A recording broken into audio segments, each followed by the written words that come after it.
Theology Thursday. I'm Pastor Trudy Powell. And I'm Pastor Cara Jensen, and we are so glad that you could join us on this amazing day. Yeah. Whatever day that is for you, if it's not Thursday. If it's not Thursday. Yes. Today we are reading, or our reading comes from Matthew chapter 10, beginning with verse 24. And we had read the first half of this, what was that, 2 weeks ago? 2 weeks ago. 2 weeks ago. And so now we are finishing this chapter, which is Jesus instructing the disciples on how to go out and be Jesus in the world. Right. How to teach and proclaim. How to teach and proclaim. Yeah. So I will start reading. Awesome. I like it. You do that. Feel free to follow along in your own Bibles, but we're going to start with Matthew 10, chapter 10, verse 24. I can say things. A disciple is not above the teacher, nor a slave above the master. It is enough for the disciple to be like the teacher, and the slave to be like the master. If they have called the master of the house Beelzebul, how much more will they malign those of his household? So have no fear of them, for nothing is covered up that will not be uncovered, and nothing secret that will not become known. What I say to you in the dark, tell in the light, and what you hear whispered, proclaim from the housetops. Do not fear those who kill the body, but cannot kill the soul. Rather, fear him who can destroy body and soul in hell. Are not 2 sparrows sold for a penny? And not one of them will fall from the ground from your Father? And even the hairs of your head are all counted. So do not be afraid. You are of more value than many sparrows. Everyone, therefore, who acknowledges me before others, I will acknowledge before my Father in heaven. But whoever denies me before others, I will also deny before my Father in heaven. Do not think that I have come to bring peace to the earth. I have not come to bring peace, but a sword. For I have come to set a man against his father, and a daughter against her mother, and a daughter-in-law against her mother-in-law. And one's foes will be members of one's own household. Whoever loves father or mother more than me is not worthy of me, and whoever loves son or daughter more than me is not worthy of me. And whoever does not take up the cross and follow me is not worthy of me. Those who find their life will lose it, and those who lose their life for my sake will find it. Whoever welcomes you welcomes me, and whoever welcomes me welcomes the one who sent me. Whoever welcomes a prophet in the name of a prophet will receive a prophet's reward. And whoever welcomes a righteous person in the name of a righteous person will receive the reward of the righteous. And whoever gives even a cup of cold water to one of these little ones in the name of a disciple, truly I tell you, none of these will lose their reward. This is the gospel of the Lord. Question mark? Praise to you, O Christ. So, Cara, what caught your attention or imagination in this text? There are a couple of things that caught my attention. First was when you were reading, Trudy, the words, what I say to you in the dark, which is in verse 27, that Jesus does work in the dark. And I like that image because it means that dark and light are not opposites to each other. They are this thing that God does in all aspects. Like, it doesn't matter. We have always had, what is that word that, white means good and black means bad, and a dichotomy. But it's also, or like colors mean something, like red is for evil, and yeah. I don't know the word I'm looking for, somebody on the internet will come up with it and tell it to us. But like, that's not what, in movies or whatnot, you can always know who the good person is or the bad person. And that's not what this is about. And that's actually a falsehood that we put together in our brains, which is not okay because color doesn't have meaning. We only assign it meaning. And so when we talk about Christ working in the dark, that's a good thing, just as much as Christ working in the light. And those are not opposites of each other. The other thing that caught my attention was, I always love this line, and even the hairs of your head are all counted. And I think, it would take forever to count all my hair. You have a lot of hair, though. I do, which means like guys, Trudy doesn't have as much hair as I do. This is just a truth. But I think, why would anyone want to count every head on my head? But that would take forever.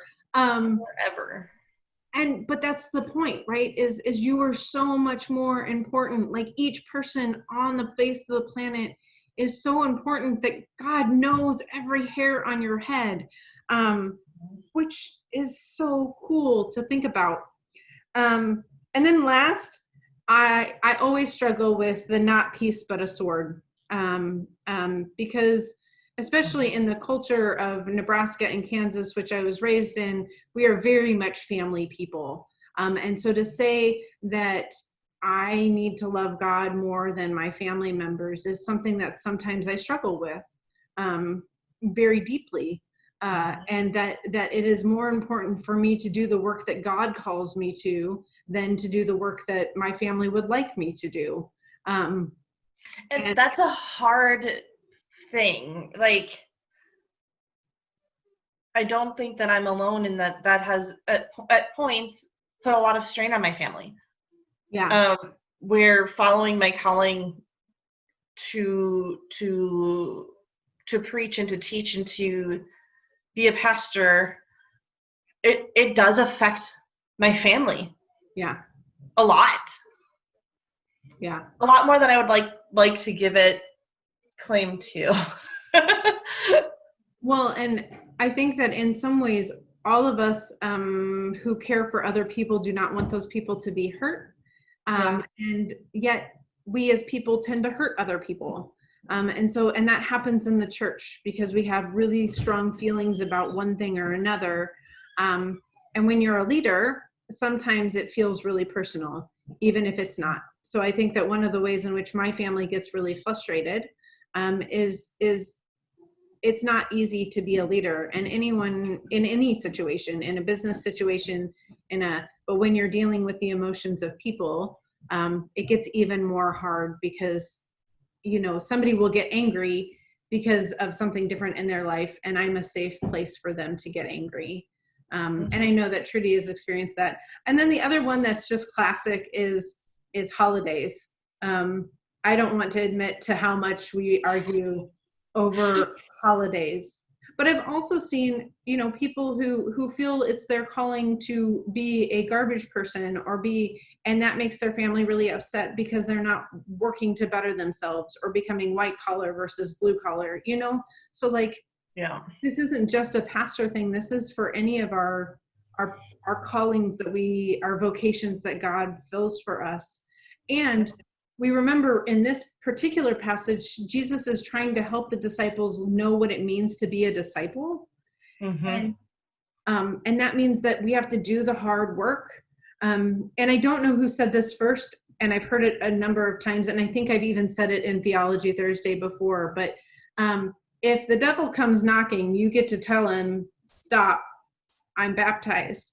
But when God comes knocking and says, I need you to do this, you don't get to tell him the same thing. You have to actually do it because God has said, of course you're baptized. That's why I'm asking you to do the hard work. Right. And even in the political and the situation we're in today with racism and the way in which we have treated as white people of color, it's a big deal, the way in which we need to repent for some of that, and that we haven't done what God has called us to do, or answered. We've just, and I fall into this a lot. It doesn't affect me, so why should I care? Right. So those are the things that caught my attention. I'm sure I could go into more. How about you? What caught your attention or stood out to you? Oh, goodness. You hit on a few of mine that I was going to talk about, but I'll go on to the next part, the ones that we haven't talked about, that whoever welcomes you welcomes me, and whoever welcomes me welcomes the one who sent me. That, again, it goes back into that cyclical relationship of that we are in with God, our community, ourselves, and God. Like, it's a circle, right? We're all connected in this circle, and there's a part of us that has been called. All of us. I don't, like, not just me and you because we're pastors, but like every one of us have been called through our baptisms to be a disciple of Christ. And I know I talked about this a couple of weeks ago, but in our baptisms, we make promises to worship with God's people, to take the Lord's Supper, to fight for justice and peace, to serve all people.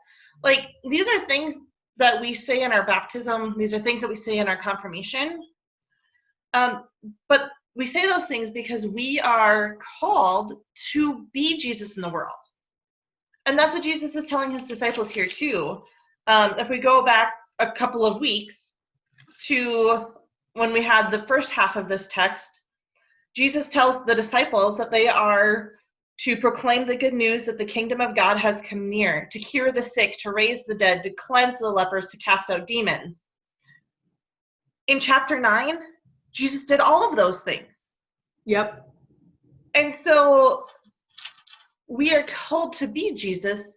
And so, of course, whoever welcomes us welcomes Jesus, welcomes God, welcomes the community that sends us.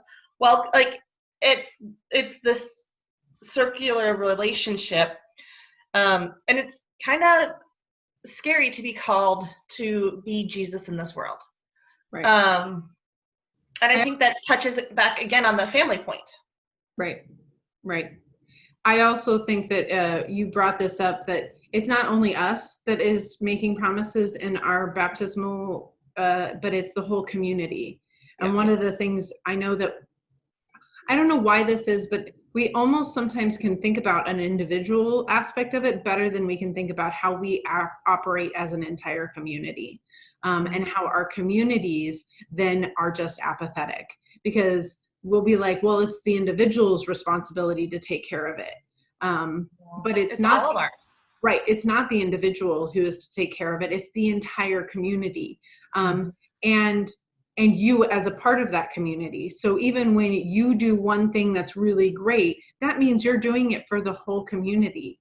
And what we tend to do is we say, oh, well, I did this. I should be getting accolades for doing it. I should be being praised, right?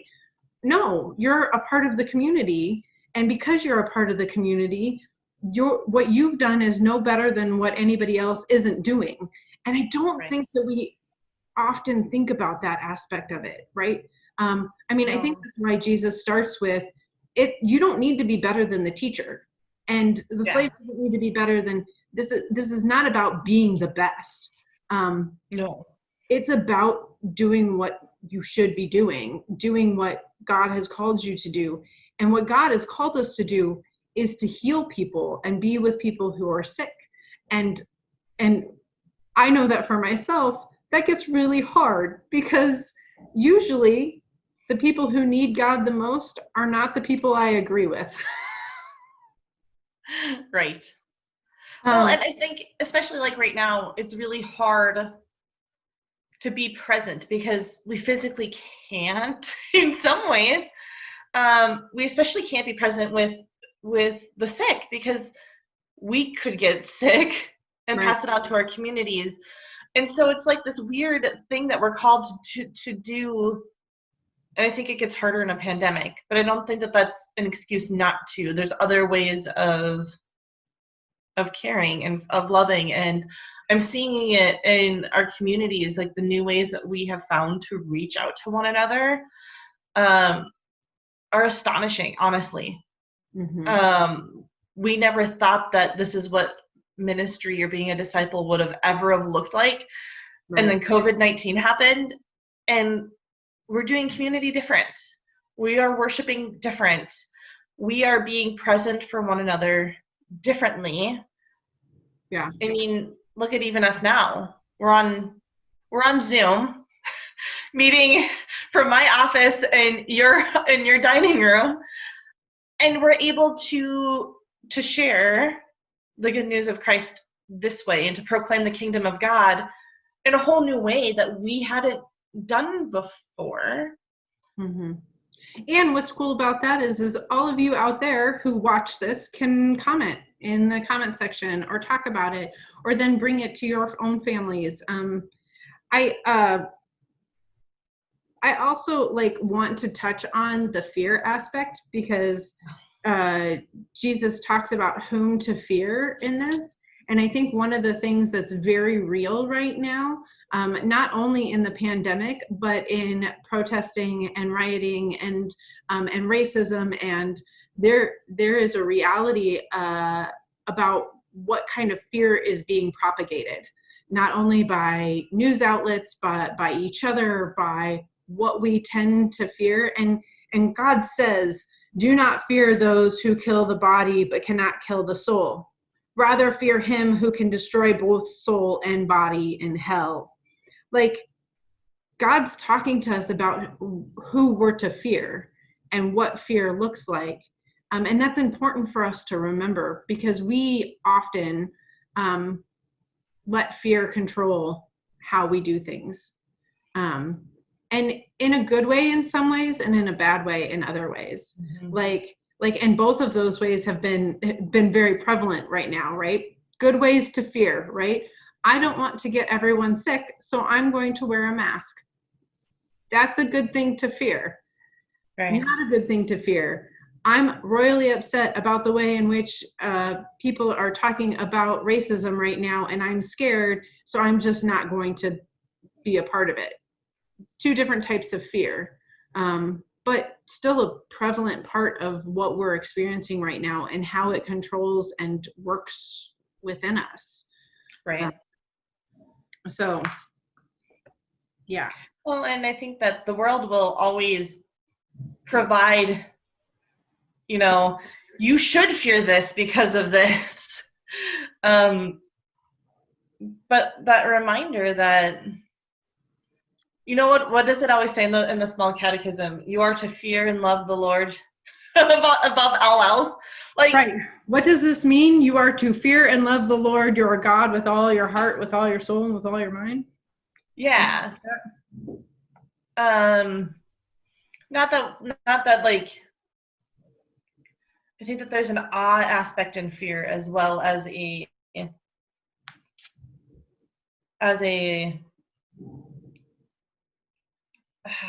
don't know the words. Being scared, yeah. Terror. Awe versus terror, I think, is the way. Yeah. Yeah. So I also think that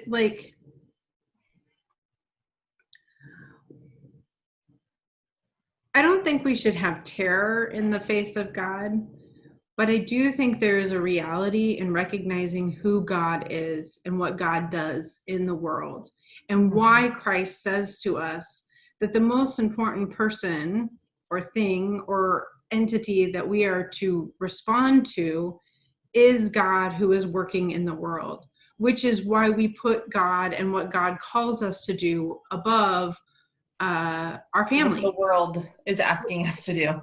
Right. And the systems of the world, because Christ came and he tore apart law.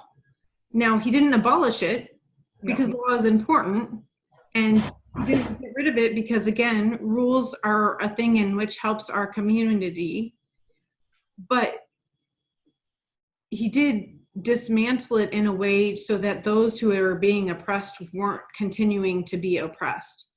The people who Christ served were those who were oppressed, the lepers, the prostitutes, the tax collectors, the people who were not accepted in community because they weren't a part of what the Pharisees thought God's people should look like and should be. And that word should is a very loaded one. Well, and even like we get the parables of the lost sheep and the lost coin. Jesus wasn't talking about those who are well set in the synagogue as those that are being sought out. The lost sheep is those who have been sometimes cast out. Yeah. But they're the outcasts of that area, right? And so we like I think those come from the Gospel of Luke, though. But Luke uses those as examples to show that this is who God is looking for. Not that those other lives don't matter, because they do. These are the ones who need help. Right. And so that's why we are sent out to help them, is because those are the ones that need it. And to remember that, like, I'm not necessarily the one who needs it. Like that doesn't mean I'm not going to suffer. That doesn't mean I'm not going to have hardship. But I am genuinely most of the time accepted. And I don't have to fear most of the time other people and what other people will do. And that's not true for everybody. And I can't even begin to understand what that looks like. And so it is my call and my responsibility to find people to share that with me. You know, I mean, Jesus listened to all the people who came and sat with him, whether or not they agreed with him or not, or whether or not they disagreed with him or not. And he tells the disciples in the previous part to this that you're to go out to those who are like you, who aren't listening. You know, you're to go out, not to the Gentiles, not to the Samaritans, but to your own group of people and share with them this good news, because they are the ones who are ostracizing people. Yeah. That's what we're called to do too. Because we do the same thing. We make lines, we draw lines in the sand, and we say, you're in and you're out. It's kind of like middle school.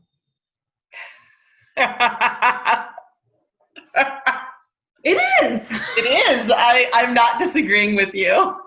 We just have somehow become more sophisticated in how we run middle school, and have found more ways to brush off the ways in which we hurt other people. At least middle schoolers are pretty open about how mean they are, to some degree. We struggle to talk about it. And we have to talk about the ways in which we are not helping our neighbor and how we have contributed to their outcastness. Right. Or how we are the empire, if you will, how we have become a part of the system that oppresses, and how we as a church have to stop being a part of the system that oppresses. And if we can't, then we can't call ourselves disciples. And we do that by being Jesus in the world, by going out and talking to those people, by going out and serving all people, as we say in our baptism, to strive for justice and peace. And peace is hard. Justice is hard. Yeah, it means we have to be vulnerable, and that we will get upset, and there will be things people will say to us that will be hurtful, and you will feel like is not fair. But that's okay, and we need to be in that place where it's okay to hear things that we don't want to hear. Well, there's a lot for you to think about as you read for our text this Sunday. So questions, again, I'd encourage you to find what strikes your imagination as you read through it once or twice or even 3 times. What things stand out to you that you hear in a new or different way?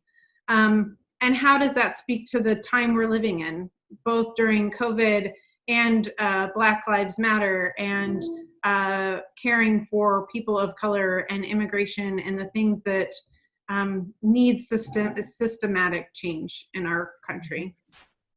What questions do you think they should ask? And I think it's also important to have the discussion of how are we reaching out? What are the ways that we are reaching out, and where are the holes in that? And where is the need in our communities that we can provide service for? Right. Because sometimes we also just have to look at our own community and be like, where is Jesus calling me to serve here and now, in this time and in this space, with the current events that are going on? And how can we always invite anyone who would like to have a conversation with Trudy or I, reach out to us, let us know. We're more than willing to start a book study or learn more about the ways in which our history has got us to this point and how we go forward. The same goes for the Nebraska Synod and all of the resources they have out there. So let us know if you're interested, and we will definitely work through this together. Yes. Thank you for joining us. And we will see you when we see you on next Theology Thursday. Thank you so much. Bye.